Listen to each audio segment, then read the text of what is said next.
fucking murder. All you'll ever be.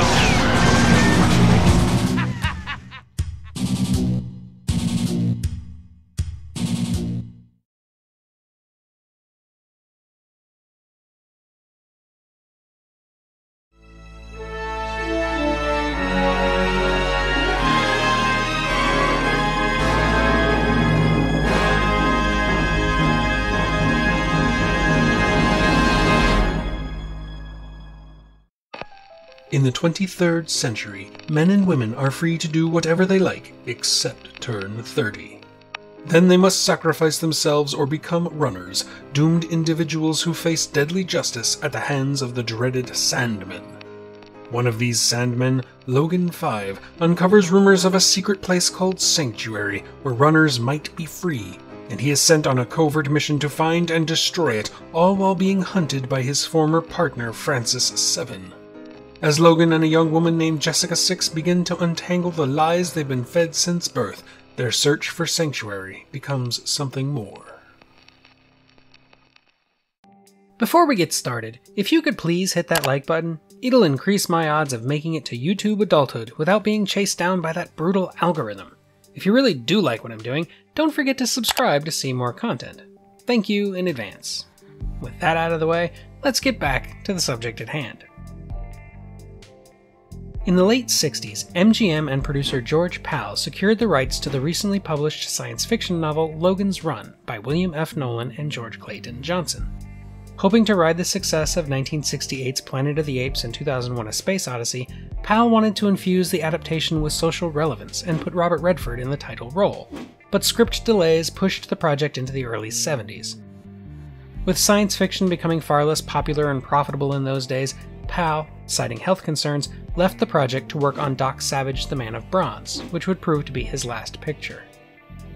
Even though most of Hollywood had lost faith in science fiction cinema, one producer who hadn't was Saul David, known for producing the science fiction films Fantastic Voyage and Skullduggery. While Skullduggery had proven to be a failure, David was convinced that there was still a place for science fiction, and so he picked up the pieces of Pal's aborted adaptation and ran with them. With MGM unenthusiastic, David first took Logan's Run to Irwin Allen, who was interested enough to purchase the rights to the novel, but became so busy making his legendary disaster movies The Poseidon Adventure and The Towering Inferno that he let them lapse. Then, when Soylent Green and Westworld proved to be modest, though not enormous financial successes for MGM in 1973, the studio was once again interested in the project, so David was given a green light to produce Logan's Run himself. With a new script by Straw Dogs screenwriter David Zella Goodman, David hired Michael Anderson to direct the project. A London-born director who spent many years working as an assistant under the legendary Peter Ustinov, Anderson was known for The Dam Busters, Around the World in 80 Days, and, ironically enough, George Pal's Doc Savage: The Man of Bronze. Much later in his career, he would move to Canada and direct the schlocky time travel cult classic Millennium, a guilty pleasure of mine. Forget about this. There's going to be a paradox if you don't. For the lead role of Logan 5, Anderson brought in Michael York, who he'd just filmed in Conduct Unbecoming. A relatively young British actor, though it bears noting he was over 30 at the time, York made a name for himself on stage with the National Theatre, where he trained under Laurence Olivier. He'd also done some notable film work in Franco Zeffirelli's adaptation of Romeo and Juliet and the 1972 version of Cabaret. For the female lead, Jessica 6, they hired another British stage actor, Jenny Agutter, who had some minor television and film work under her belt, though nothing as significant as Logan's Run. The role nearly went to Lindsay Wagner, but during screen tests, Anderson felt that Agutter had better chemistry with York, which they chalked up to having worked together before at the National Theatre.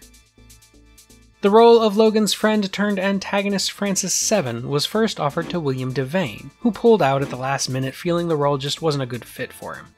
With only a few days left before filming began, Anderson hired the Harvard-trained character actor Richard Jordan. Around here, I'm Mr. Prescott. For the role of the nameless old man that Logan and Jessica encounter towards the climax of the film, Anderson initially tried to hire James Cagney, but the actor was resolute in his retirement at the time. Instead, Anderson managed to get his longtime friend and collaborator Peter Ustinov to deliver perhaps the film's most memorable performance, improvising a lot of his dialogue on set. Minor roles were filled by the great Roscoe Lee Brown as the android Box, Overwhelming, am I not? the director's son Michael Anderson Jr. as the new Face Doctor, and of course Farrah Fawcett as Holly 13. Also noteworthy is Laura Lindsay, who plays a nameless runner in the voice of the computer, along with Playboy playmate Ashley Cox, who plays this random girl at the end. For the special effects, Anderson turned to Glenn Robinson, an MGM regular who'd done work on The Wizard of Oz, Forbidden Planet, and Earthquake, and L.B. Abbott, the former head of the special effects department at 20th Century Fox, famous for his work on Fantastic Voyage, Planet of the Apes, and The Poseidon Adventure. The visual effects were done by Matthew Yurazich, known for Forbidden Planet, Ben-Hur, and Soylent Green.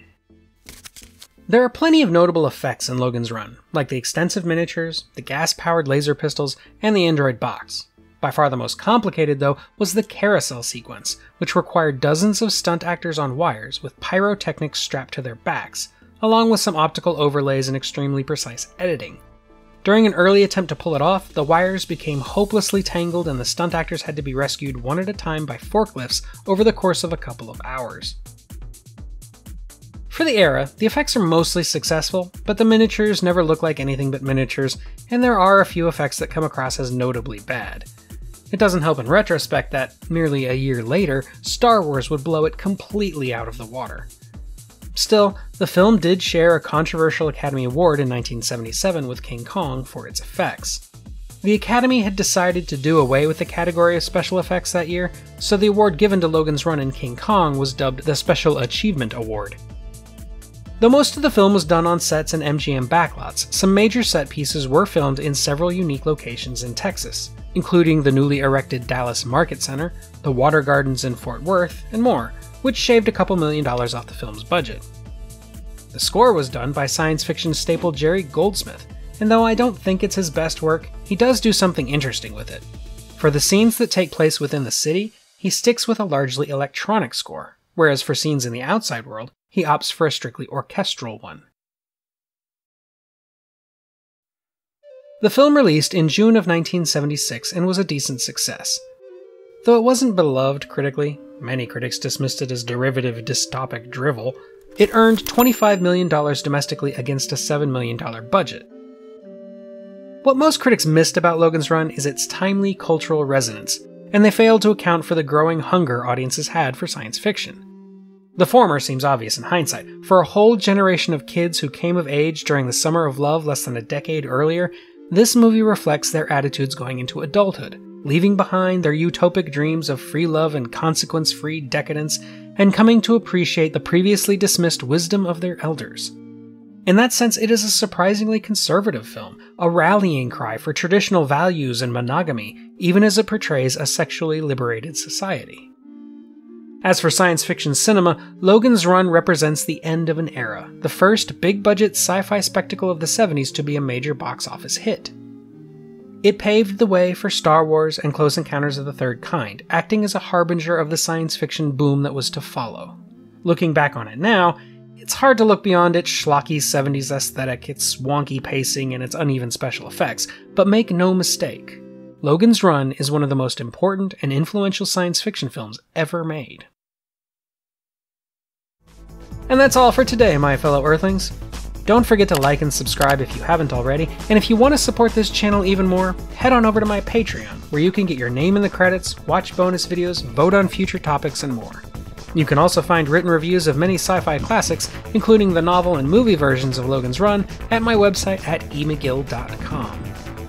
Until next time, when we'll try to figure out who controls the universe, this is the Unapologetic Geek, telling you to never be ashamed of what you love. As long as you're not hurting anybody.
Cats?